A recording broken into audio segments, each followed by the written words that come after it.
بسم الله الرحمن الرحيم. الحمد لله الذي هدانا لهذا وما كنا لنهتدي لولا أن هدانا الله. أما بعد، فأعوذ بالله من الشيطان الرجيم. بسم الله الرحمن الرحيم. اتل ما أوحي إليك من الكتاب وأقم الصلاة. صدق الله العظيم. وہ ایک سجدہ جسے تو گرا سمجھتا ہے، ہزار سجدوں سے ملتا ہے آدمی کو نجات۔ اللہ کے حضور میں سر کو جھکا کے دیکھ، اللہ کے حضور میں سر کو جھکا کے دیکھ، ملتا ہے کیا نماز میں سجدے میں جا کے دیکھ، ملتا ہے کیا نماز میں سجدے میں جا کے دیکھ۔ جناب صدر محترم مشفق اساتذہ کرام اور عزیز ساتھیوں، السلام علیکم ورحمۃ اللہ وبرکاتہ۔ آج کی اس پروگرام میں آپ حضرات کے سامنے کچھ نماز کے متعلق عرض کروں گا، جو عبادتوں میں سب سے زیادہ اہم عبادت ہے، جو قرب خداوندی کا سب سے اہم ذریعہ ہے۔ دعا کرے کہ اللہ تبارک و تعالی مجھے صحیح بات کہنے اور ہم سب کو اس پر عمل کرنے کی توفیق عطا فرمائے، آمین۔ حضرات، جب قیامت قائم ہوگی، حشر کا میدان ہوگا اور تمام دنیا کے اولین و آخرین کا اجتماع ہوگا، ہر شخص عجیب و کیفیت میں مبتلا ہوگا، ہر انسان کی پیشانی عرق آلود ہوگی، نفسی کا عالم ہوگا۔ قرآن نے اس کا نقشہ عجیب انداز اور اچھوتے طرز سے کھینچا ہے۔ فرمایا یوم یفر المرء من اخیہ وامہ وابیہ وصاحبتہ وبنیہ لکل امرئ منہم یومئذ شأن یغنیہ وجوہ یومئذ مسفرہ ضاحکۃ مستبشرہ ووجوہ یومئذ علیہا غبرہ ترہقها قترہ اولئک هم الکفرۃ الفجرہ۔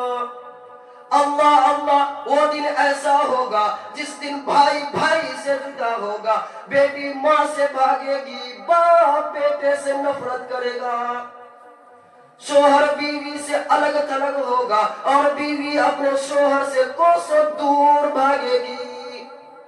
غرض اس دن ہر انسان میں ایک شان بے نیازی ہوگی، ہر انسان میں ایک شان بے نیازی ہوگی، ہر شخص بے چینی و گھبراہٹ کے عالم میں مبتلا ہوگا۔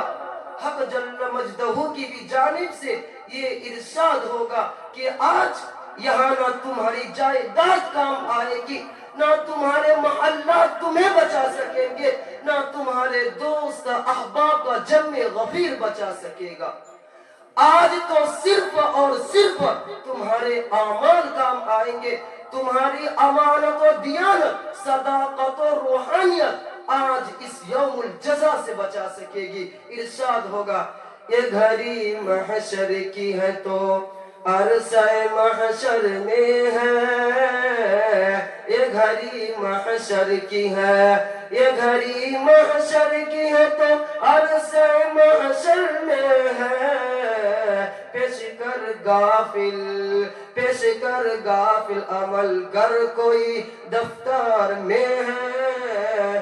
دوستو، تمام اعمال میں سے سب سے پہلے نماز ہی کا سوال کیا جائے گا اور پوچھا جائے گا کہ ہم نے تمہیں صحت و تندرستی عطا کی تھی، کیا تم نے اسے نماز کے لیے استعمال کیا یا نہیں؟ یقیناً نماز ایک اہم عبادت ہے اور دین کا اہم ستون ہے۔ ایک حدیث میں نبی کریم صلی اللہ علیہ وسلم نے ارشاد فرمایا، نماز دین کا ستون ہے، جس نے نماز کو قائم کیا اس نے دین کو قائم رکھا، جس نے نماز کی پرواہ نہ کی وہ دین سے بے پرواہ ہو گیا۔ کفر اور اسلام کے درمیان نماز ہی حد فاصل ہے۔ حضرات، نماز کی اہمیت کا اندازہ تو اس بات سے بھی لگایا جا سکتا ہے کہ بیماری میں بھی نماز معاف نہیں۔ اگر کوئی شخص کھڑے ہو کر نماز نہیں پڑھ سکتا ہے تو بیٹھے بیٹھے نماز پڑھے، اور اگر بیٹھے بیٹھے نماز نہیں پڑھ سکتا ہے تو لیٹے لیٹے ہی نماز پڑھے۔ لیکن نماز کسی بھی صورت میں معاف نہیں ہو سکتی۔ ایک حدیث میں نبی کریم صلی اللہ علیہ وسلم نے ارشاد فرمایا، من ترک الصلاة متعمدا فقد کفر، جس نے جان بوجھ کر کے نماز کو چھوڑا اس نے کافروں والا عمل کیا۔ گویا کفر و اسلام کے درمیان نماز ایک آر ہے، ایک آر۔ اگر کوئی شخص نماز کو چھوڑتا ہے تو وہ اس آر کو ختم کر دیتا ہے۔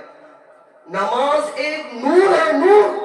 نماز ہی سے دل کو روشنی ملتی ہے، اس سے ٹھنڈک حاصل ہوتی ہے، نماز ہی سے سکون و اطمینان میسر ہوتا ہے۔ فرمایا تاجدار مدینہ محمد عربی رسول اللہ صلی اللہ علیہ وسلم نے، قرۃ عینی فی الصلاۃ، میری آنکھوں کی ٹھنڈک نماز میں ہے۔ جب بھی کوئی گھبراہٹ ہوتا، کوئی مصیبت نازل ہوتی، آندھی طوفان آتا، تو آپ صلی اللہ علیہ وسلم فوراً مسجد کا رخ کرتے اور نماز میں مشغول ہو جاتے۔ اللہ تبارک و تعالی ہم سب کو آپ صلی اللہ علیہ وسلم کے بتلائے ہوئے طریقے پر نماز پڑھنے کی توفیق عطا فرمائے اور مرتے دم تک نماز میں قائم و دائم رکھے۔ آمین۔ وآخر الدعوانا ان الحمد للہ رب العالمین۔